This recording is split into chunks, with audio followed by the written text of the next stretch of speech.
নবী বলে হযরত আলী আছে বিছানা খালি নবী বলে হযরত আলী আছে বিছানা খালি নবী বলে হযরত আলী আছে বিছানা খালি আমার বিছানায় শুয়ে যাও আজ নবী গো আমার ঘোড়ায়া বাজান হিজরত করিয়া চলেন মদিনায় আজ নবী গো আমার বানায়া সংসার শুয়ে আছে সোনার মদিনায় ওই নবীর নামে দরুদ পড়িলে ওই নবীর নামে দরুদ পড়িলে আপনি যে দুজকুনি ভেজা আজ নবী গো আমার বানায়া বাজান হিজরত করিয়া চলেন মদিনায় আজ নবী গো আমার ঘোড়ায়া সংসার শুয়ে আছে সোনার মদিনায় ও মুসলমান দরদি প্যারা নবী যখন মক্কা ছেড়ে মদিনার পথে চলে যাবেন আবু বকরকে বলল আবু বকর তুমি তৈরি হয়ে যেও আলীকে বলল আলী রে বিছানা খালি তুমি শুয়ে যাও সঙ্গে সঙ্গে আলী যখন বিছানাতে শুয়ে গেলেন মুখটাকে ঢেকে নিলেন নবী বলেন আলী তুমি কেন মুখ ঢাকলে বলে রাসূল গো ওগো দয়ার নবী কাফের বেঈমানরা যখন ঘরের ভিতরে ঢুকবে বলে আব্দুল্লাহ ইবনে মুহাম্মদ বলে যখন গর্দানে ছুরি চালিয়ে দেবে আমি আলী আমার গর্দানটা তো টুকরো হয়ে যাবে কিয়ামতের দিন বলবো আল্লাহ আমি তোমার নবীর জন্য আমি আলী দুনিয়ার জমিনে কিছুই করতে পারি না আমি আলী আবার নিজের গর্দান টুকু আমি দিয়েছি গো আল্লাহ নবী বলেন আলী রে আচ্ছা বলেন তাবলীগ ওয়ালাদের কাজ কি লোকের বাড়ি গিয়ে খাওয়া নাকি না লোকের পয়সা নিয়ে মসজিদে খেতে যায় তারা না তারা নিজের খায় নিজের পরে নিজের কাজ করে নিজের খায় নিজের পরে মানুষকে ভালো কাজের জন্য ডাকে চলো বলুন ঠিক কিনা তাই না বিশ্ব নবী মানুষের কাছে কলেমার দাওয়াত নিয়ে গেল তাইফের ময়দানে কাফের বেঈমানেরা নবীর উপর অত্যাচার শুরু করে দিল নবীর গোটা শরীরটা জবা ফুলের মতো হয়ে গেল আল্লাহর নবী সহ্য করতে পারে না ফেরেশতারা বলে মাবুদ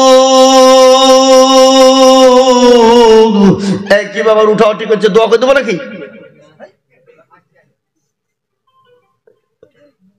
দোয়া করে দিই উঠাউঠি করছে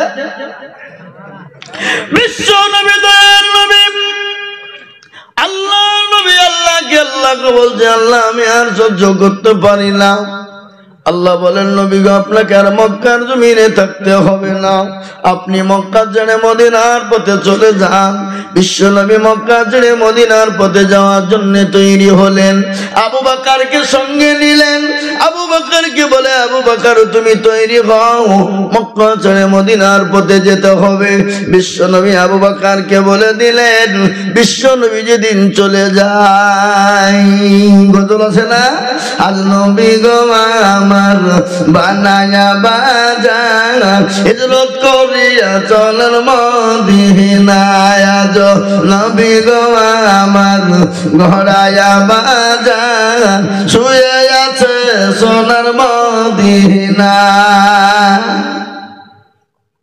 আব্দুল্লাহর পৃষ্ঠ হতে মায়া মেনার করবারেতে জন্ম নিলেন নবী মক্কাতে আজ নবী গো আমার ঘোড়ায়া বাজান হিজরত করিয়া চলেন মদিনায় আজ নবী গো আমার বানায়া সংসার শুয়ে আছে সোনার মদিনায়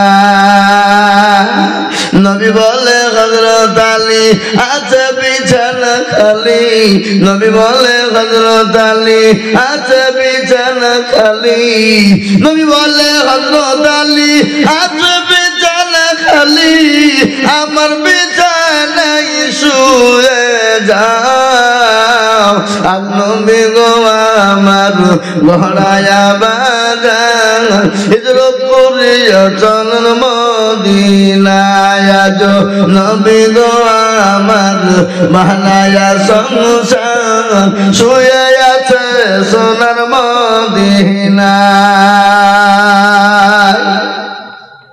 ওই নবীর নামে দরুদ পড়িলে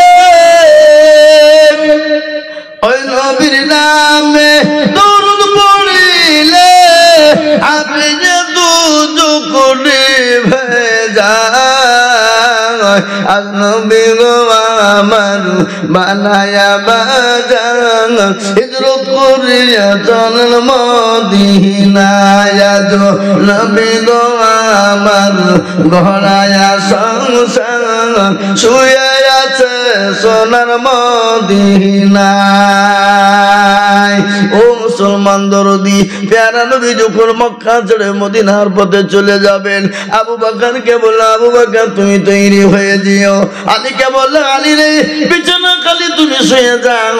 সঙ্গে সঙ্গে আলী যখন বিছানাতে শুয়ে গেলেন, মুখটাকে ঢেকে নিলেন। নবী বলেন, আলী তুমি কেন মুখ ঢাকলে? বলে, রাসূল গো, ওগো দয়ার নবী, কাফের বেঈমানরা যখন ঘরের ভিতরে ঢুকবে, বলে আব্দুল্লাহ ইবনে মুহাম্মদ বলে যখন গর্দানে ছুরি চালিয়ে দেবে, আমি আলী আমার গর্দানটা তো টুকরো হয়ে যাবে। কিয়ামতের দিন বলবো, আল্লাহ আমি তোমার নবীর জন্য আমি আলী দুনিয়ার জমিনে কিছুই করতে পারি না। আমি আলী আবার নিজের গর্দান টুকু আমি দিয়েছি গো আল্লাহ। নবী বলে, আলী রে জীবনের কোনো দাম নাই, জীবনের কোনো ময়া নাই। ওরে আলী আমার জন্য জীবন দিত, তুই প্রস্তুত হয়ে যা। আমার মুসলমান দরদি দয়ার নবী, নবী আমার সাহাবারা আমার নবীকে নিজের জীবনের থেকে বেশি ভালোবাসতেন। যেমন নবীজি সাহাবাদেরকে বেশি ভালোবাসতেন, সাহাবারও নবীকে নিজের জীবনের থেকেও বেশি ভালোবাসতেন। ছোট্ট একটা ঘটনা শুনলেন ভালো করে ও মুসলমান দরদি।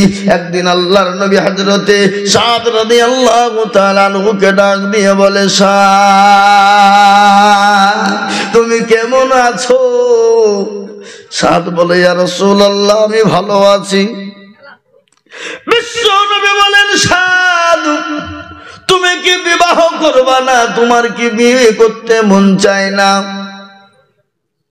হযরতে সাদ বলে, ইয়া রাসূলুল্লাহ আমি তো গোরাবুল আরব, সব থেকে বড় কাক, কালো কালো। সব থেকে কালো কি? কাক। ইয়া রাসূলুল্লাহ আমি তো কালো, আমার তো গাড়ি নাই, বাড়ি নাই, ঘর নাই, ছাউনি নাই, কিছু নাই, বিয়ে কি করব? রাসূল বলল, সাদ তুমি বিবাহ করবা কিনা বলো? তোমার তো উপযুক্ত সময় হয়ে গেছে বিবাহ করার। হযরতে সাদ তিনি চুপ হয়ে গেলেন। কি হয়ে গেলেন? চুপ থাকলেন, কথা বললেন না। তার মানে চুপ থাকা মানে কি? চুপ থাকা মানে কি গো? রাজি। ঠিক কেনা জোরে বলুন। তিনি রাজি হয়ে গেলেন। রাসূলুল্লাহ বললেন, সাদ আমি একটা চিঠি লিখে দিচ্ছি, তুমি চলে যাও কারো দরবারে, আমার সাহাবা আবু আইয়ুব আনসারীর বাড়িতে তুমি যাও। চিঠিখানা লিখে দিলেন। হযরতে আবু আইয়ুব আনসারীর বাড়িতে সাদ গেলেন। সাদ সালাম দিলেন। বাড়ি থেকে সালামের উত্তর এলো, দরজা খুলে দিল কে? আমি নবীর সাহাবা সাদ। কি খবর? বলে, নবীজি আমাকে পাঠিয়েছেন এই চিঠিখানা নেন। আপনারা মনে মনে করছে যে হুজুর 5টা প্রশ্ন ছেড়ে দিল নাকি? না, ছেড়েনি। তিনি বললেন, নবীজি চিঠিখানা আপনাকে দিয়েছেন। হযরত আবু আইয়ুব আনসারী তিনি চিঠিখানা দেখলেন। দেখার পরে দেখছেন তিনি তো বিবাহর প্রস্তাব দিয়েছেন সাদের সঙ্গে, কিন্তু সাদ তো বড় কালো, সাদ তো বড় কালো, কিন্তু আমি কি করে বিবাহ দেব? সাদ বলল, আবু আইয়ুব আনসারী তিনি বললেন, সাদ তুমি বাড়ি যাও, আমি রাসূলুল্লাহর সঙ্গে কথা বলবো। সাদের মনটা বড় খারাপ। রাসূলুল্লাহ চিঠি লিখে পাঠালেন, তাকে তো সম্মান করে নাই, তাকে তো ইজ্জত করে নাই, তাকে তো সম্মান আদর যত্ন করে নাই, বসতে বলে নাই। মনটা বড় খারাপ। সাত বাড়ি থেকে বেরিয়ে চলে যাবে। ইতি সময় বিবি সঙ্গে সঙ্গে আবু আইয়ুব আনসারীর কন্যা বিটি ডাক দিয়া বলে, আব্বা কে যেন আমাদের বাড়িতে এসেছিল। বলে, আরে মা, আমাদের বাড়িতে এসেছিল সাদ। কেন? বলে, বিবাহর প্রস্তাব নিয়ে। বলে, বিবাহর প্রস্তাব নিয়ে চিঠি লিখে কে পাঠিয়েছেন? বলে, মুহাম্মাদুর রাসূলুল্লাহ সাল্লাল্লাহু আলাইহি ওয়াসাল্লাম। সঙ্গে সঙ্গে বলেন, আব্বা জান আপনি কি বলেছেন? বলে, আমি ফিরিয়ে দিয়েছি বাবা, তুমি বাড়ি যাও, আমি রাসূলুল্লাহর সঙ্গে কথা বলবো। এত পরোজগারিনী, এত দিনদারিনী আল্লাহ ওয়ালা সঙ্গে সঙ্গে বলছেন, আব্বা জান আপনি কি করেছেন, তাড়াতাড়ি ডাকুন। বলে, বিটি রে, সে তো মক্কার সব থেকে বেশি কালো।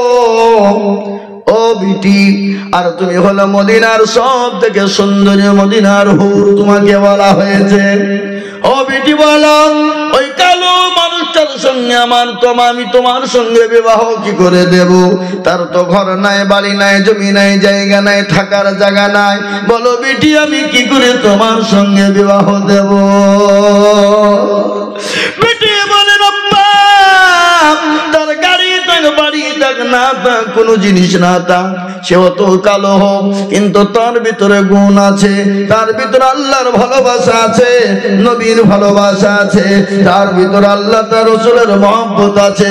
নবীজি যখন চিঠি লিখে পাঠিয়েছে, সব থেকে তিনি বলেন সব থেকে বড় আল্লাহওয়ালা, তিনি হলেন বুজুর্গ, আমি ওই স্বামীকে বিবাহ করতে চাই। কিন্তু আবু আইয়ুব আনসারী তিনি পরীক্ষা করছিলেন তার বিটি কত বড় পরোজগারিনী, কত বড় দিনদারিনী, কত বড় ইমানদারিনী। ও বাবারা সোনারা, তার বিটিকে পরীক্ষা করার জন্য সাদকে ফিরিয়ে দিয়েছিলে। আমাদের ঘরে যদি এরকম ছেলে বিয়ে প্রস্তাব নিয়ে যায়, ওকে মাইরে পাইয়ে ফেলবো। কি বলছেন আপনারা বলেন? ঠিক না বে? ঠিক। কোথা থেকে পেঁচা উঠিয়েছে বিয়ে করতে আমার বিটিকে? হ্যাঁ, বুঝবে না, বুঝবে না, এই কথা বলেন। আর এখনকার আমাদের দেশের মেয়েরা এখন ছেলে বসতে চায় হ্যামসাম, কি টাইট ফিটিং, স্কিন টাইট পড়বে, চুলে একবার মেসির মতন কাট দেবে। মেসি বুঝেন তো নাকি? আর্জেন্টিনা, হ্যাঁ, মেসির মতন কাট দেবে। আর নাগাল্যান্ডের কুকুরের মতন এখানে নাম্বার লিখে দিবে। আজকাল পৃথিবীতে যুবক ছেলেরা চুল কাটে, নাগাল্যান্ডের কুকুরের চুল এরকম করে কাটে, আমি দেখেছি গো। হাই হাই হাই হাই, এখানে চুল নাই, এখানে নাই, এখানে চুল। আবার দেখছি এদিকে নাই, এদিকে নাই, এদিকে দিয়ে পাঁচ করা চুল আছে না নাই? যেন বলুন, ওটা হলো নাগাল্যান্ডের কুকুরের চুল কাটা। কি বুঝছেন আপনারা বলুন? এরকম যুবক আছে না নাই? আপনাদের দেশে না আছে নাকি? এদিকে কথা। আমাদের দেশের মেয়েরা মেসির মতন চুল কাটনেওয়ালা, মেসির মতন টাইট ফিটিং